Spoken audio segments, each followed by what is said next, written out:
Salah satu ustadz mengatakan bahwa energi itu dari tanaman hijau. Lihat Mas Ikhlas, surat Yasin ayat 80.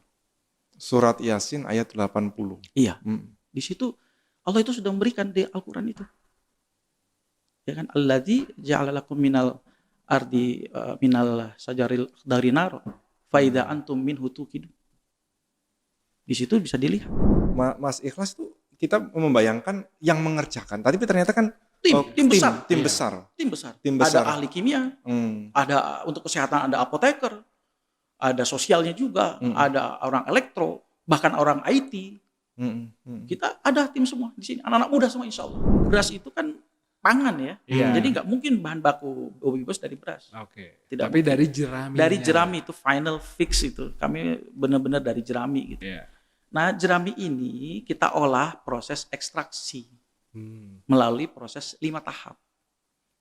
Nah proses ekstraksi melalui 5 tahap ini berarti kan tanamannya jerami. Iya. Kita proses ekstraksi dengan 5 tahap yang kita tentukan. Ada bahan lain selain jerami itu? Ada serum. Serum. Udah kayak di wajah aja. Iya, bahasa kita serum. Udah kayak di wajah aja. Bahasa kami. Formula rahasianya. Formula rahasianya. Oh, oke. Setiap tahapan itu ada serum yang kita punya. Muhammad Ikhlas Tamrin, founder Bobby Boss. Selamat datang di podcast Merdeka. Wow, kita kedatangan Yang Sis, viral. yang lagi viral-viral. Bobby Boss yang jadi itu baru 2-3 mingguan ya, 3 mingguan ya launching ya. Tanggal 2 kan? Tanggal 2. Ya. Oh ya, awal November kemarin. Karena viral, itu makanya saya mau apa istilahnya? Tanya banyak ini. Iya. Karena setelah viral itu kan pasti ada yang pro, ada orang yang yakin nih gitu kan. Iya. Makin terus dimulai dikorek-korek nih siapa sih Ikhlas Tamrin? Iya. Saya justru mau mulai dengan itu sebenarnya. Oke. Kalau produknya sudah viral. Produknya Bobby Boss. udah dikenal lah Iya. gitu kan. Tapi saya pertama mau saya tanya ini, sebenarnya Mas, nama lengkapnya Muhammad Ikhlas Tamrin ya Mas ya? Iya betul. Mas Ikhlas ini kalau saya tadi sempat cari-cari biodatanya iya. kan sebenarnya orang hukum ya Mas ya? Iya, Iya. Anak hukum, Nah, anak sosial. anak Karena sosial. sosial dan pernah jadi pembicaraan juga waktu itu pernah bikin kompor motor pulsa pada tahun 2007. Iya. Tiba-tiba Iya. dalam sebulan belakangan ini nama Mas Ikhlas rame Betul. karena menemukan bahan bakar Iya. dari Bahan minyak bakar BBM, nabati. gitu yang RON-nya itu setara 98. Ya klaimnya seperti itu. Iya, setara 98. Ini artinya kan orang langsung di tengah karena apa? Di tengah rame soal kelangkaan BBM di swasta. Iya. Jadi muncullah Bobby Boss ini. Mas, ini gimana ceritanya sebenarnya? Kok berani-beraninya meluncurkan BBM? Iya. Iya, bismillah. Jadi Mas, perjalanan kita memang cukup panjang. Ya. Jadi memang kalau saya sudah menyimpulkan sebenarnya ini diawali ketika kita diskusi kalau di Solo itu kayak angkringan ya. Oh. Oke. Ngobrol-ngobrol angkringan. Nongkrong lah. Nongkrong. Lu udah jadi aktivis mahasiswa ngapain lu kira-kira ngobrol-ngobrol gitu. Kita kebetulan saya jadi presiden BEM waktu itu. Wah, aktivis juga, anak hukum cocok buat jadi Di UNS. Di UNS. UNS. oke. Presiden BEM UNS Iya. waktu itu. Terus kita kan biasa kalau sudah menjelang lengser itu kan kayak galau gitu kan. Sama ya kayak pejabat juga. Iya gitu. sama. Galau dalam pengertian tuh pertanyaan mendasarnya tuh gini, kalau udah jadi mahasiswa kenapa kita kan nggak bisa demo-demo lagi, Iya. malu lah demo, Ya, udah alumni nih. udah alumni gitu kan dulu kita nggak malu karena pakai jasa alma mater. Ya. Oke. Nah kita jasa alma mater waktu itu ada satu momen waktu setelah saya ke istana demo, waktu itu zaman SBY, kita menolak kenaikan harga BBM waktu itu. Oh ini nih yang bikin rusuh nih. Kita ribuan orang datang ke di istana, saya mewakili teman-teman BEM, ada UI, ada UGM, gitu. Kita 7 orang kalau nggak salah diterima di istana. Saya masih ingat betul yang menerima Andi Malarangeng. Oke. Dan kita katakan bahwa kita menolak lah, kita kira begitu. Dan setelah itu besoknya tetap dinaikin. Iya. Sebenarnya biasa-biasa saja, tapi yang menjadi tidak biasa itu ada salah satu polisi nelpon saya tuh, Mas Ikhlas, suaranya bergetar. Iya. Teruskan perjuangan saya ini walaupun polisi tetap rakyat, walaupun kenaikan BBM, tapi saya yang juga kena. Iya. Saya maju terus Mas Ikhlas sudah saya anggap anak dan segala macam. Ada guru besar juga ikut demo di UNS itu, dari rektorat ke Boulevard gitu, demo bareng gitu. Di situ kita terenyuh, ngobrol gitu. Dan akhirnya kita coba menghadirkan satu dialektika gitu, ngobrol-ngobrol. Ini cerita idealismenya begitu. Nah, akhirnya ketemulah gimana caranya kita membangun satu gerakan. Makanya kita belajar namanya waktu itu rekayasa perubahan sosial, social politic engineering. Ya kita ngikut itu di situ. Ngikutnya adalah bagaimana untuk melakukan rekayasa perubahan sosial. Di situ saya ingat betul ada 4 unsur. Satu, kita harus punya value, nilai. Yang kedua, kita harus punya social movement, gerakan sosial. Bukan political movement, social movement. Yang ketiga adalah harus ada hero atau icon.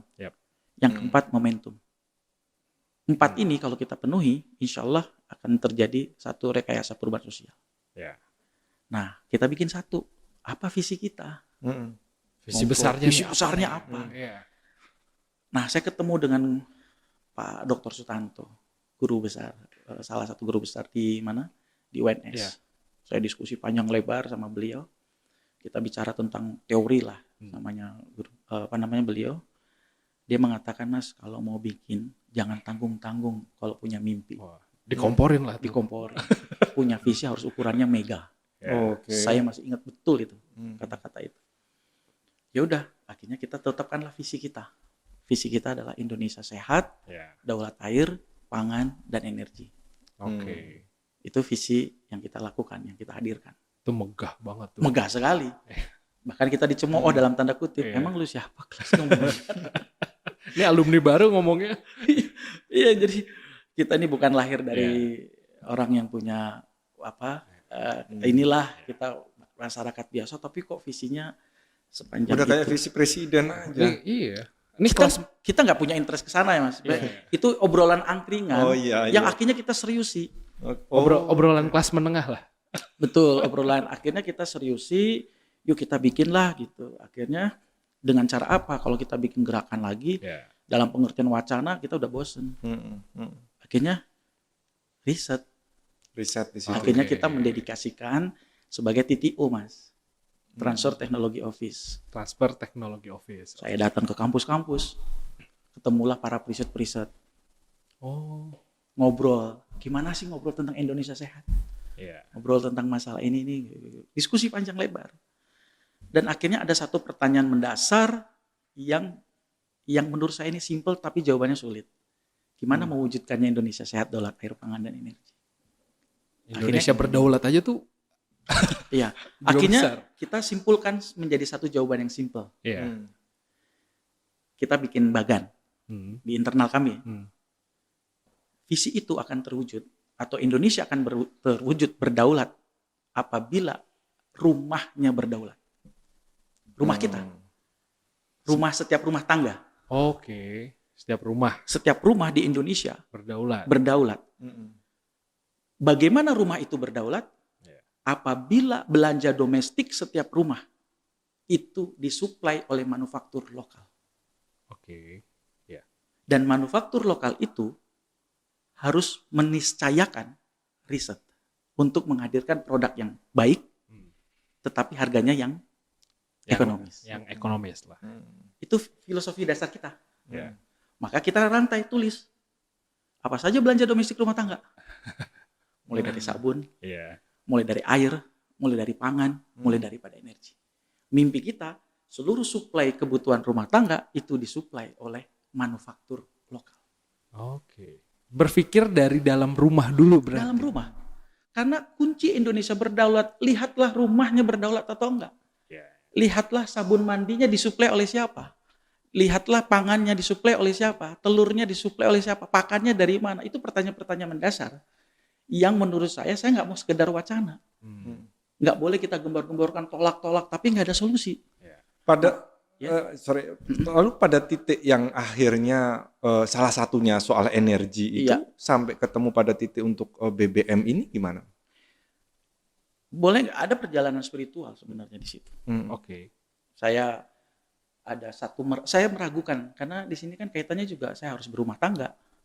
Penghasilan saya juga dari mana? Di situ akhirnya saya berdoa kepada Tuhan dan saya dikasih tahu sama Ustadz kalau ingin tahu ya umroh. Umroh dulu. Saya umroh. Waktu itu umroh.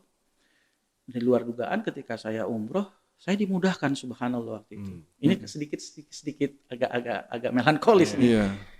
Saya ketika rodoh mudah sekali. Saya sholat 5 waktu itu di belakang imam di Masjidil Haram. Dan doa saya ketika saya tawaf cuma satu. Ya Allah, tuntunlah saya bagaimana saya memiliki amal yang terbaik untuk mewujudkan apa yang menjadi visi saya. Dan gak berhenti di situ. Ketika saya dimudahkan itu semua, tahun berikutnya, ini benar gak sih visi ini gitu? Benar gak sih ini akan menjadi jalan hidup saya? Saya umroh lagi Pak, tahun kedua. Di situ saya berkomitmen, jikalau saya dimudahkan lagi, masuk raudhah, mudah berdoa di belakang masjid, di belakang imam langsung ya, berdoa saya kok dimudahkan, maka ini insya Allah ini petunjuk Tuhan bahwa ini saya akan menjadi menjadi petunjuk jalan. Tahun kedua saya umroh sama, saya dimudahkan. Bagi saya ini sudah perjalanan spiritual. Saya di situ ngomong, Bismillah saya akan fokus. Jadi semata-mata ini bukan perjalanan pribadi yang sekedar hanya bicara bisnis, tapi ini benar-benar sudah menjadi perjalanan spiritual. Salah satu ustadz mengatakan bahwa energi itu dari tanaman hijau. Lihat Mas Ikhlas, surat Yasin ayat 80. Surat Yasin ayat 80. Iya. Di situ Allah itu sudah memberikan di Al-Qur'an itu. Ya kan, alladzi ja'ala lakum minal ardi minal sajaril dari nar fa idza antum minhu tuqidun. Di situ bisa dilihat bahwa dari kayu yang hijau. Akhirnya berarti Tuhan itu sudah memberikan petunjuk. Bahwa kalau kita fokus di energi dari tumbuhan hijau, bukan eksplorasi, begitulah kira-kira. Nah, makanya kita coba mulai dari saya tebu, molases kita lakukan dan segala macam. Kita punya ukuran-ukuran di situ. Jadi panjang perjalanan dan akhirnya kita tetapkan kami riset sesuai dengan roadmap.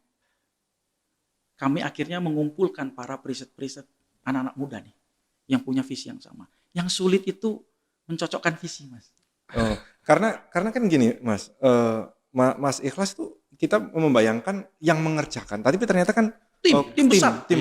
Ada ahli kimia, ada untuk kesehatan ada apoteker, ada sosialnya juga, ada orang elektro, bahkan orang IT. Kita ada tim semua di sini, anak-anak muda semua insya Allah. Ada juga ahli pangan, yang benih juga dan segala macam. Kita kumpul, intinya begini. Tadi Mas, untuk melakukan perubahan sosial, syarat ketiganya selain social movement, ada 3. Icon. Saya menyebutnya Avengers. Kita kumpulkan Avenger Indonesia yang ahli-ahli ini, tapi yang punya visi yang sama. Ada ahli apoteker. Dia komitmen, Mas, dia punya pengalaman juga pribadi bagaimana kimia base. Dia pengen bagaimana Indonesia harus natural base. Kalau di Avengers itu Mas Ikhlas jadi apa ya? Tony Stark. Istilahnya kalau itu ketua kelompok. Tapi ya karena kan penemu Bobby Boss terus dengan background founder kan, kita sebenarnya founder. Dan dengan background anak hukum, kapan risetnya? Iya. Kan gitu ya. Karena pertanyaannya gitu. Betul. Ternyata punya tim punya tim Avenger. Ada ahli kimia, ada ahli benih, ada ahli pangan, ada ahli apoteker juga. Maksudnya di situ, Pak. Karena kan kita punya pengalaman masa lalu nih Mas. Ketika Bobby Boss ini boom, ya kan. Kita punya pengalaman masa lalu yang kurang enak soal energi. Dulu kita pernah tahu ada kisah Nikuba, ya kan. Ada lagi era Pak SBY ada Blue Energy. Itu kan rame gitu kemudian hilang gitu. Nah, jangan sampai harapan masyarakat yang ini bagus sebagai bagian dari energi terbarukan gitu kan, tiba-tiba ini jangan-jangan hangat-hangat aja ini nanti hilang gitu. Tadi Pak, karena kita sudah fokusnya start from the end. Saya ada buku yang sangat berpengaruh yaitu 7 Habits sama berpikir dan berjiwa besar. Kalau kita ingin tahu, kita start from the end. Kita pengen ngapain sih di muka bumi ini? Kita pengen ibadah. Kita ingin meninggalkan legasi aja. Makanya di dalam doa-doa saya di komunitas kita bangun. Tuntunlah ya Allah supaya kita ini dimudahkan. Supaya amal terbaik kita ini apa? Makanya yang kita pengenkan ini sudah menjadi perjalanan spiritual yang kita sangat serius. Kalau kami tidak serius, nggak mungkin kita akan nge-lab-kan ke Lemigas. Si Bobby Boss ini. Si Bobby Boss ini. Kalau kita tidak serius, ngapain kita menggadaikan perhiasan istri, menggadaikan tanah dan segala macam. Maksudnya menggadaikan? Maksudnya ketika biaya operasional. Oh, sampai menggadaikan. Nggak diomelin bukan menggadaikan istri. Oh, bukan dong. Perhiasan. Ya kan kita nggak ada dana nih. Bro, riset kan mahal, bro. Kita nggak punya dana pribadi kan, bukan dana subsidi. Maksudnya dana komunitas kita. Tapi udah diganti sekarang masnya. Ya. Emasnya udah diganti. Masih ada di Pegadaian. Enggak maksud saya dan kita dapat bantuan juga. Saya sangat berterima kasih dengan Pak Mul yang begitu sangat luar biasa memberikan kontribusi juga sebagai pembina ya. Sebagai pembina kita. Kami juga sangat berterima kasih kepada Pak Profesor Sujono, Insinyur Sujono.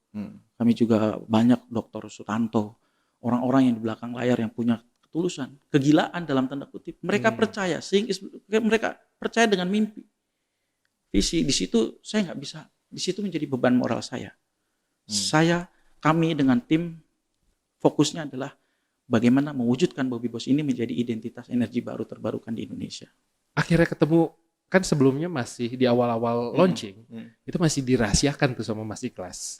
Nah ini baru minggu-minggu ini diungkap nih bahan bakunya jerami. Iya jerami. Iya kan? Ya kenapa akhirnya ketemu jerami itu? Iya, tadi kan sempat tebu. Betul. Kita sebelum masuk kepada sini kita punya kerangka penelitian tuh 2. Aspek teknologi dan aspek komersialisasi. Ini nggak bisa dihilangkan. Untuk ini SOP di internal kami. Aspek teknologi kan berarti kan kita bicara fungsi dulu. Bener nggak sih ini tebu ya berfungsi, semua berfungsi. Iya bisa. Ya semua berfungsi. Tapi ketika masuk ke level aspek komersialisasi, kita punya parameter sendiri. 1, bahan baku ini apakah merata di seluruh Indonesia? Ataukah hanya cuma sekedar sektoral? Yang kedua, harga bahan bakunya. Ya kan? Nah, dan kami menetapkan itu pada aspek HPP. Kami punya aspek komersialnya HPP, harga pokok produksi. X rupiah gitu maksudnya. Ketika HPP ini sudah dilewati, maka nggak bisa kita lanjut lagi. Standar di internalnya. Iya, standar di internal kami. Misalkan, kenapa nggak kita pakai bahan baku A gitu? Secara fungsi bisa. Tapi ketika masuk ke level 2 di aspek komersialisasi, ternyata HPP-nya melebihi. Buat apa nanti kalau udah jadi tapi harganya mahal? Itu poinnya. Jadi kami bagi saya tidak masuk gitu. Ketemulah jerami. Jerami kita hitung secara fungsi dulu. Ini jerami yang di sawah-sawah bekas potongan padi. Betul, jerami. Yang biasanya dibakar. Yang biasanya jadi pakan, ternak dan segala macamnya. Ini jerami benar-benar. Ini di kampung saya banyak loh, Mas. Iya, dibakar atau diapa? Jadi bakar. Karena kan buat nanam lagi. Kan, tapi ketika ada Bobby Boss kayaknya jadi peluang ya. nanti kayaknya saya bikin sendiri. Nanti kita ngobrolin lebih lanjut. Jadi jerami itu setelah kita olah, ternyata bisa. Berarti level pertama secara teknologi masuk. Masuk kedua. HPP-nya. Aspek komersil. Kita kan udah punya batas tadi tuh HPP. Kalau dilewatin nggak bisa masuk lagi dong. Nah ketika kita masuk HPP, kok murah gitu. Masuk nih. Masuk. Secara jerami saya pikir bukan aspek sektoral. Semua ada dari Sabang sampai Merauke. Harganya menurut kita masuk di HPP. Harga itu yang kita maksud dengan harga tidak hanya sekedar bahan baku loh ya. Kos produksi. Di situ ada tenaga kerja juga. Kita udah masukin juga tuh HPP. Itu hitung-hitungannya. Hitungannya udah kita siapin semuanya. Ada semua. Ternyata tidak melebihi HPP yang sudah kita tentukan. Bagus nih harganya. Baru kita masuk ke langkah ketiga. Acceptability atau regulasinya. Masuk ke langkah yang ketiganya. Nah langkah yang ketiga kan di luar kuasa kita. Regulasi. Nah gitu kira-kira. Mas, saya mau tanya soal prosesnya, karena kan banyak yang bilang ini masih gelap ini, gimana sih dari tanaman diapakan prosesnya gitu. Saya membayangkan jerami itu apa dipetek-petek gitu kan, dicaca-caca. Jangan-jangan berasnya, bukan jeraminya gitu. Enggak, ini kalau menurut saya publik juga perlu tahu sih, dalam artian ini jerami diapain. Tapi gitu. Kan ada kan yang berpikiran berasnya ternyata. Ada. Berasnya gitu. Jelas nggak mungkin beras, karena beras itu kan pangan ya. Jadi nggak mungkin bahan baku Bobby Boss dari beras. Tidak Tapi mungkin. dari jerami. Dari jerami itu final fix itu. Kami benar-benar dari jerami gitu. Nah, jerami ini kita olah proses ekstraksi melalui proses 5 tahap. Nah, proses ekstraksi melalui 5 tahap ini berarti kan tanamannya jerami. Kita proses ekstraksi dengan 5 tahap yang kita tentukan. Ada bahan lain selain jerami itu? Ada serum. Udah kayak di wajah aja. Iya, bahasa kita serum. Udah kayak di wajah aja. Bahasa kami. Formula rahasianya. Setiap tahapan itu ada serum yang kita punya. Tetap ada campuran. Iya, tapi serum ini sangat sedikit, tetapi yang mahal ya itu intellectual property kita. Risetnya yang mahal. Risetnya yang mahal. Nanti saya tanya setelah podcast deh kayaknya. Jadi 5 tahapan itu nanti ada serumnya gitu. Ada serumnya sehingga lahirlah namanya Bobby Boss ini yang beroktan 98,1 itu. 98,1 berdasarkan lab hasil uji lemigas. Iya. Karena kan kalau kata ISDM belum ada nih sertifikasinya gitu kan. Ternyata memang kita belum sertifikasi. Tapi uji labnya. Jadi klaim 98,1 itu bukan dari saya. Dari hasil lemigas. Ada saya bawa di sini. Mas, ini kan kalau di launching kan memang saya tahu juga baru beberapa minggu yang lalu ya. Sebenarnya 2 November. 2 November tuh. Lebih tepatnya itu ya. Hafal ya. Ini sebenarnya menemukan BBM dari jerami itu tadi udah berapa tahun sebenarnya? Sampai pada titik oke di launch ke publik gitu. Pada titik kita tadi Mas, unsur perubahan ada momentum. Setelah hero, momentum. Yang pertama value, yang kedua adalah social movement, yang ketiga icon tadi, tempat momentum. Nah, kita harus tahu betul pas momentum ini ini momentum yang tepat. Berarti ini barang udah disimpan lama-lama nih sebenarnya. Udah jadi. Udah jadi barang. Cuman kapan mau kita rilis, kita diskusi dengan pembina. Itu kan kalau di berita kan 10 tahun nih udah riset. Itu termasuk riset semuanya tadi? Semuanya. Jadi misalkan tadi yang kompor pulsa tuh. Itu kita mau nanya nanti nih sebenarnya. Tapi nggak apa-apa. Maksud saya jangankan kompor pulsa, Mas. Karena kita punya arah dalam riset tadi di bidang kesehatan, air, pangan, energi. Bukan saya yang meriset, tim. Ada yang ahli, tetapi kita kasih koridor, kita kasih kerangka. Kita mengorkestrasi. Jangankan kompor pulsa itu saya bisa buka sedikit. Kompor pulsa itu kan timer. Hanya alat alat aja. Kayak meteran. Meteran, ya kan meteran ya. Kita mikir gimana ya caranya memudahkan masyarakat supaya nggak ngantri BBM gitu atau tabung gas atau apapun gitu ya. Pakai ada ide tim pakai pulsa gitu kira-kira. Pakai pulsa. Ya udah kita pasang dalam tanda kutip istilah penamaan aja penamaan pulsa. Jadi ketika dia beli 10.000 punya uang 10.000 nih masyarakat bisa beli pakai pulsa di aplikasi, masukin token, masuk lagi. Energinya dari mana? Bisa dari listrik, bisa dari Bobby Boss dan segala macam. Jadi itu istilahnya kan marketingnya. Bahasanya keren sih kompor pulsa. Nengok sih. Di tengah orang semua megang handphone beli pulsa nengok sih. Tapi waktu itu udah jalan Mas. Karena ini kan itu dari bagian 2007. daripada riset panjang, Pak. Riset panjang. Makanya tadi jangankan kompor atau energi yang kita pikirkan. Karena visi kita adalah rumah berdaulat. Maka kami juga melakukan riset tentang sabun juga sebenarnya. Maksudnya ini untuk untuk menjelaskan bahwa yang kami lakukan ini berbasiskan roadmap yang sudah kita tetapkan. Yang sudah dicanangkan sejak 2015. Jadi kami istilahnya nggak main-main banget nih. Kami mengorbankan usia, waktu, tenaga. Memang betul-betul karena kami cinta sama Republik ini gitu loh. Istilahnya nggak tahu ya, rasa ini udah perjalanan spiritual. Ini kalau ngomongin jerami kan sebenarnya saya itu harus nunggu panen dulu selesai baru itu bisa dipakai. Betul. Saya membayangkan pada kebutuhan BBM kita di Indonesia aja ya kan itu kan banyak Mas. Betul. Nah peran dari Bobby Boss ini misalkan masuk di bagian mana gitu. Karena kalau misalkan untuk produksi massal itu 1 hektar kalau saya baca itu kan butuh 1 hektar itu jadi 3.000 gini. 1 hektar itu biasanya menghasilkan, tapi ini beda-beda ya. Kita ambil average luasnya aja lah ya. 1 hektar itu average-nya 9 ton. 9 ton jerami. Dan menghasilkan 3.000. Hitungan kita menghasilkan 3.000 liter. 3.000 liter. Bobby Boss. 3.000 liter itu bisa kita pecah. 1.500 untuk diesel, 1.500 untuk bensin. Jadi intinya 3.000 liter itu tergantung serumnya mau apa? Mau dibanyakin ke dieselnya atau mau dibanyakin ke bensin.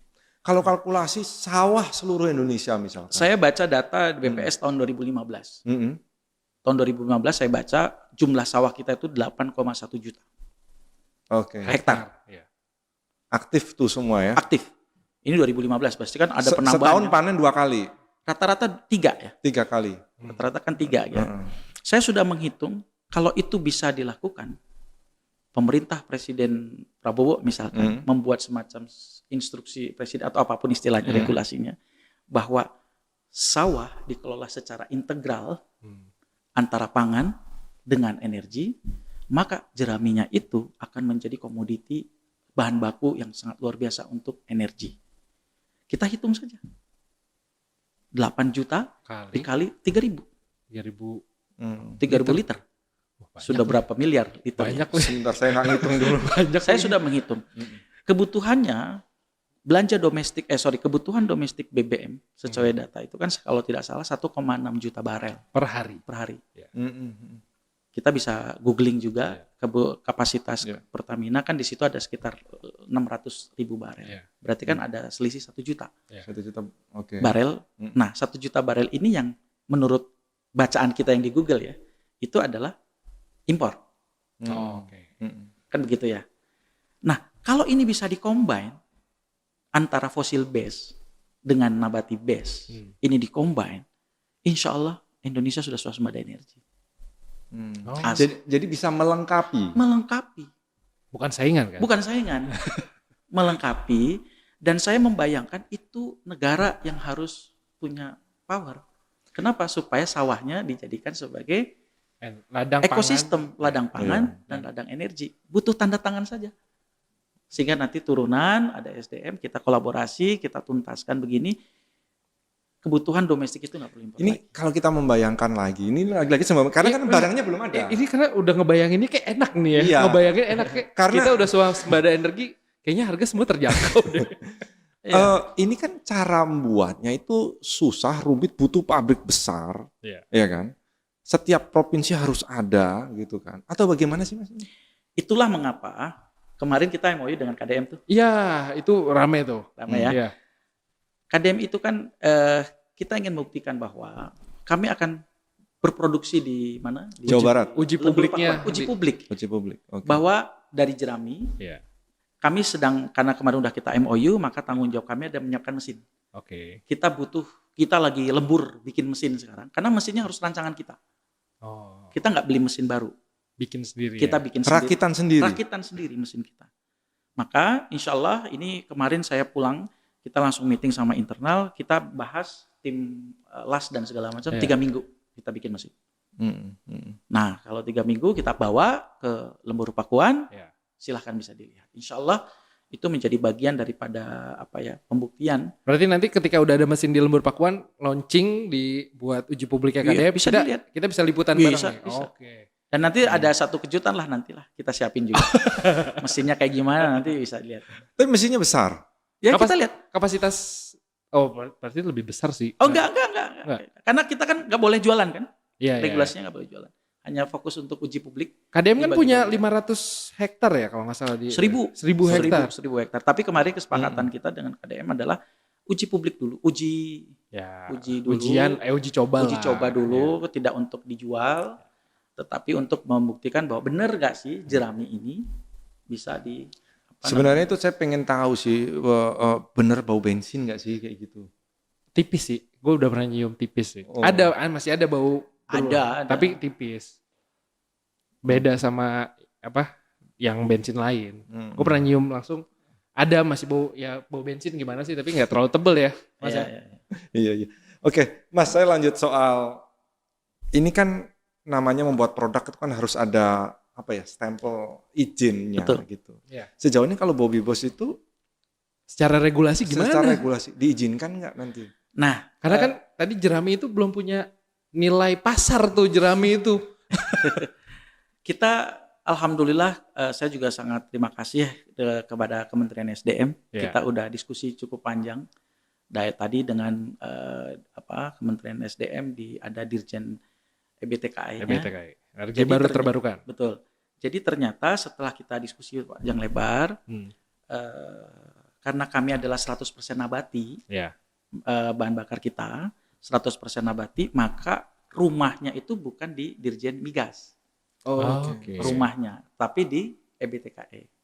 Rumahnya ini.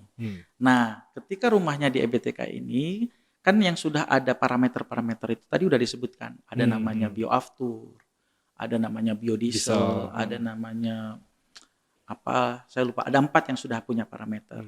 Sedangkan kami kan biogas lain. Ya, nah itu belum ada parameternya. Jadi tempat riset sendiri ya Bobby Boss. Jadi ini bukan saya ngobrol nih, setelah hasil diskusi yang saya pahami ini belum ada parameternya.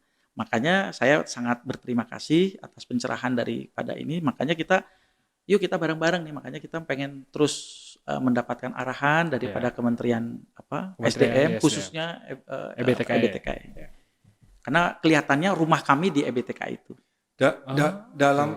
Bukan di migasnya. Bukan di migasnya. EBTKE-nya. Untuk dapat sertifikat atau sertifikat testing teknologinya kayak gitu itu biasanya ya dites gitu, ini benar BBM enggak, dalam prosesnya itu dites, pasti dites. Kalau untuk dapat sertifikasi izin ya sampai dan yang menariknya pemerintah hari ini itu tadi setelah ada tim legalnya juga saya diberikan itu, sekarang itu pokoknya kalau sudah mendapatkan izin izin produksi itu sudah semuanya, termasuk izin distribusi. Oh iya? Iya.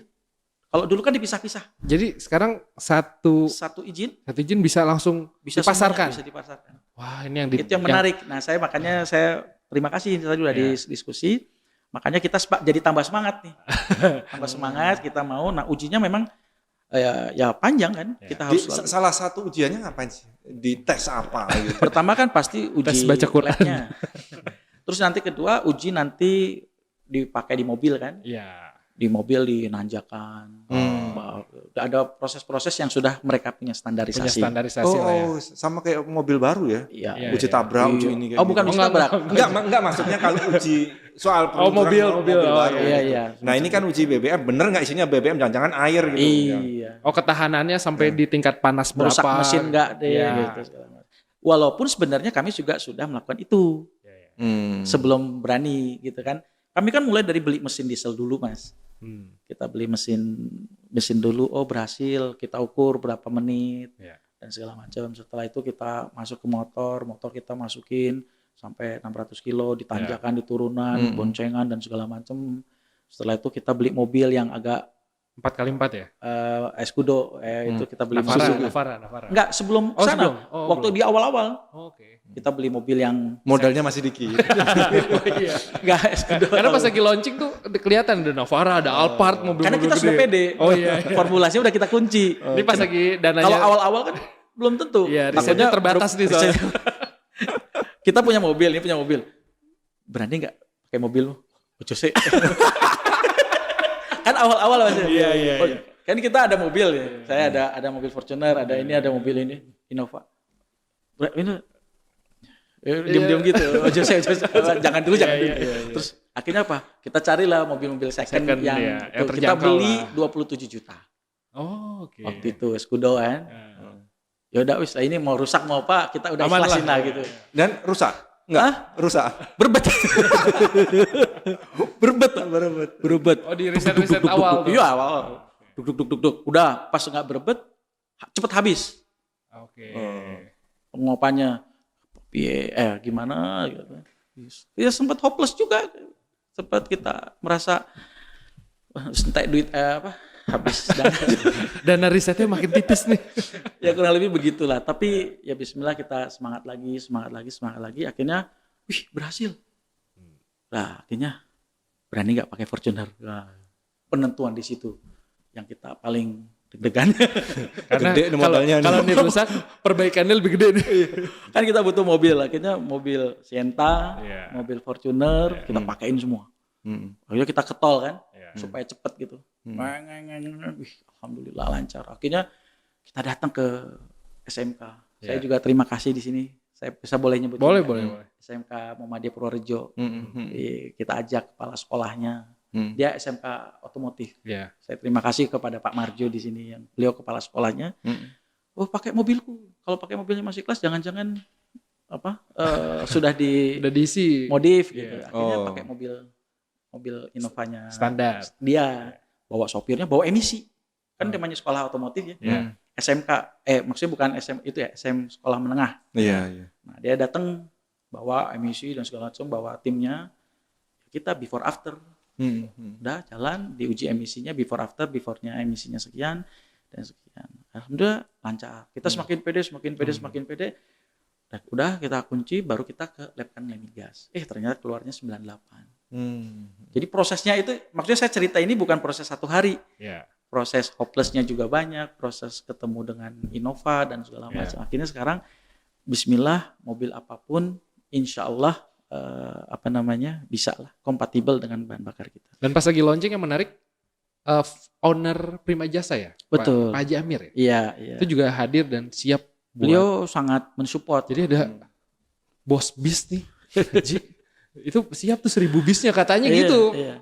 Kita sudah di challenge terus. Iya. Pokoknya bis kita di masih kelas, pokoknya bis kita yang sering di bandara gitu. Itu dulu yang pertama. Proses 10 tahun itu kan riset yang tadi sempat hopeless kayak gitu kan nggak gampang ya. Ya, pada titik nggak menyerah itu gimana? Itu menarik sih. Udah dana menipis, kok masih nggak nyerah nih anak nih. Ujiannya kan berat berarti. Saya kebetulan kan orang Bugis sih. Ini campur-campur nih? Iya, saya asli lahirnya orang Bugis. Oke. Tinggal di Solo. Dikasih serum sama di Sunda. Jadi bisa Sunda, Jawa sama bahasa Bugis. Sekali layar terkembang pantang surut. Itu orang Bugis ya. Ada Siri ya, apa istilahnya? Harga diri sudah. Siri Apache apa? Siri Apache. Jadi saya karena ini pertama sudah perjalanan spiritual juga.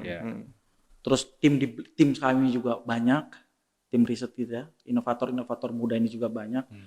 Mereka juga kadang-kala menyemangati kami, ayo kelas, komunitas juga. Hari ini viral begini, komunitas saya banyak yang memberikan semangat, saya yang jadi saksi untuk masih kelas gini. Itu tuh kayak semacam ini ya Mas, jadi support system lah. Gitu. Tapi lebih daripada itu, saya pernah maju kena, mundur kena, belakang udah. Ini untuk tadi kan tim banyak ya Mas. Saya juga pengen kepo jadinya. Ini risetnya yang bayar siapa dong jadinya? Karena kan harus patungan semua atau gimana? Enggak. Ada patungan, ada dari juga teman-teman yang komunitas, ada dari tadi yang saya sebutkan, ada Pak Mul juga, ada Pak banyak lah. Guru-guru besar banyak yang support. Kita yang mensupport. Ada tadi, tapi kita disupport juga dengan ada yang juga nggak bener gak sih gitu. Wajar. Karena pasti menyaksikan kan awal-awal namanya produk baru itu kan. Betul. Karena memang sejak awal roadmap kita itu TTO. Transfer Teknologi Office. Kita pengen menghadirkan beragam produk tadi yang kaitannya visi tadi, air, pangan, energi tadi untuk belanja domestik tadi. Gitu. Nah, sebenarnya desainnya adalah kita udah punya produk-produk nih, kita tawarin saja kepada manufaktur. Makanya kita baca, tidak ada dalam sejarah Indonesia, tidak ada dalam sejarah negara-negara maju yang nggak punya manufaktur. Ya, semua negara maju pasti berjaya di manufaktur ya. Korea lebih merdeka Indonesia kan tahunnya daripada Korea. Tapi hari ini Korea begitu luar biasa manufaktur. Udah punya mobil Hyundai? Iya. Samsung. Nah, makanya menurut saya kita perlu manufaktur, dan manufaktur ini saya kemarin waktu mendaftarkan paten. Paten kita kan ada paten, ada 11 yang sudah kita daftarkan. Beragam ya, tidak hanya Bobby Boss aja. Kan ada ditanyakan apakah sudah didaftarkan paten, insya Allah sudah. Aman lah ya. Aman ya. Di situ ada paten baterai juga, kita juga sudah ada semua paten, kita udah daftarkan. Tinggal satu persatu. Ada satu pernyataan dari paten itu mengatakan bahwa kalau Cina jutaan setahun itu sudah jutaan paten. Indonesia kalau tidak salah sekitar hampir 20 ribuan paten. Jauh banget. Jauh sekali. Setahun. Jadi riset berkembang betul. Betul, makanya Cina setahu pembacaan saya, majunya Cina ketika waktu itu Olimpiade Beijing. Ketika dia memasukkan sokogurunya, salah satunya adalah ilmu pengetahuan dan pengusaha. Jadi ilmu pengetahuan itu menurut saya syarat mutlak untuk menjadikan maju. Ini saya menarik nih. Sebelum saya tanya nanti Bobby Boss itu kemana aja ya, sebagai pertanyaan terakhir, ngomong soal riset. Ini kadang-kadang kan kita ini nggak berkembang, karena kadang ada sesuatu hal baru itu kalau ada yang nggak pas, itu udah dulu. Udah. Gimana mau berkembang? Nah, udah diserang netizen, diserang regulasi gitu ya. Mas Ikhlas kan ada proses panjang itu tadi yang dijelasin ya. Maksudnya dalam riset itu kan nggak gampang. Ada yang tadi berbet gitu. Pakai Innovalu aja, pakai Innovalu. Enggak, itu dinamika ya. Iya. Dan artinya kan apa ya? Kita soal riset kalau ngomong agak sedikit soal riset itu kan challenge-nya itu di kita tuh apa sih? Apresiasi. Menurut saya. Dan dukungan. Iya, jelas ya. Apresiasi. Ya hari ini misalkan saya merasa saya nggak ada keinginan untuk populer, nggak ada keinginan untuk, kita nggak ada keinginan apapun lah. Kita keinginannya benar-benar menghadirkan produk yang berkualitas dengan harga yang betul-betul ekonomis. Tapi ya saya dikupas tuntas gitu ya. Jadi waduh, kok saya jadi penemu kompor pulsa. Akhirnya saya sempat ngomong sama istri, ngomong juga sama, kok saya jadi begini ya gitu, kok jadi begini ya arahnya gitu. Saya kadang-kala mikir, padahal saya kan nggak ada interest untuk. Padahal itu kan hasil dari riset, temuan-temuan itu kan. Temuan-temuan itu dan itu sebenarnya kalau kita terima itu kan monetize-nya lah kalau bahasa sekarang sederhananya. Makanya tadi saya sampaikan, apalagi kalau saya cerita tentang masalah sabun, ini tambah orang nggak bingung lagi. Makanya Mas, teman-teman saya itu ketemu dengan saya itu orang bingung semua. Ikhlas ini bicara sabun, bicara beras, bicara padi. Iki sopo. Betul. Bicara baterai. Kenapa? Ketika saya riset fokus kesehatan, memang otak saya fokus ke kesehatan. Bicara kesehatan, gini. Saya dengerin terus nutraceutical sampai jam 2 malam. Bicara tentang masalah pangan, saya punya jadwal khusus setiap hari Sabtu dengan Prof. Setiap hari Sabtu. Sampai sore kita diskusi panjang lebar. Satu pertanyaannya, bagaimana beras organik murah? Insya Allah bisa. Kita sudah punya serum pangan. Kita sudah punya benih sendiri. Satu rumpunnya sudah ada sampai 127 gram. Ada. Wah, ini bakal siap-siap kolaborasi ke Bobby Boss di pangannya. Kenapa? Kita kan ingin menjadikan sawah sebagai pusat pangan dan energi. Kita punya tanggung jawab dong untuk melakukan riset. Kita punya Prof. Saya punya jadwal pertemuan itu setiap hari Sabtu sama beliau. Diskusi panjang dengan beliau. Ngaji bareng Prof. Beliau punya juga ahli benihnya. Kita diskusi. Masih kelas, ayo kita bareng-bareng ya. Jadi ini bukan sekedar lagi bicara aku gitu. Tapi ini bicara tentang masalah semangat masing-masing orang. Ada Prof yang punya visi ini, ada kita punya visi ini. Saya cuma mengorkestrasi semua ini. Menjadi satu gerakan social movement tadi. Jadi itu yang bekerja tim. Bukan Mas Ikhlas bisa menciptakan banyak hal. Enggak, siapa saya. Anak hukum bisa nyiptain baterai itu. Tapi kita cuma mengarahkan, saya menyemangati, saya manajemen. Istilahnya bahasanya sederhananya ketua kelompok. Ketua kelompok. Saya founder, makanya kita sebut sebagai founder. Karena dulu kan pendemo yang suka ngompor-ngomporin. Tadi Avenger. Jadi Tony Stark atau Captain America. Kami cuma bertugas, saya punya visi begini. Jadi sederhananya, Mas, Prof, saya punya visi ini. Mau nggak Prof kita ayo Mas kita diskusi panjang. Kami juga ketemu dengan preset juga. Oh ternyata visinya beda. Ya beda, kita nggak jadi. Jadi di belakang kami itu banyak anak-anak muda yang saling bahu-membahu sesuai dengan perannya masing-masing dan mereka kepentingannya cuma satu, Indonesia sehat, daulat air, pangan dan energi. Mas terakhir dijawab singkat. Nanti setelah seandainya sudah ada izin distribusi dan sudah ada ketok dari pemerintah secara legal punya surat sakti lah untuk distribusi. Ini nanti distribusinya seperti kayak BBM Pertamina pada umumnya ke kampung-kampung juga gitu. Iya. Kita ingin menjadikan setiap kabupaten basis produksi. Jadi karena tadi bahan bakunya adalah jerami, berarti kan tidak sektoral. Semua wilayah punya. Mimpi kita punya satu harga. Sehingga nanti setiap satu kabupaten punya produksi masing-masing. BBM satu harga ya, benar ya. Dan tadi seperti yang saya sampaikan bahwa untuk menghadirkan Bobby Boss ini turunan produknya banyak. Oh berarti akan banyak inovasi lagi nih dari Bobby Karena Boss. Untuk menghasilkan Bobby Boss turunannya sudah mau tidak mau hadir. Ibaratkan gini, kita mau minum air putih, harus ada gelas. Iya kan? Untuk menghasilkan Bobby Boss itu ternyata ada pakan. Ada namanya CNG, bio CNG gitu loh.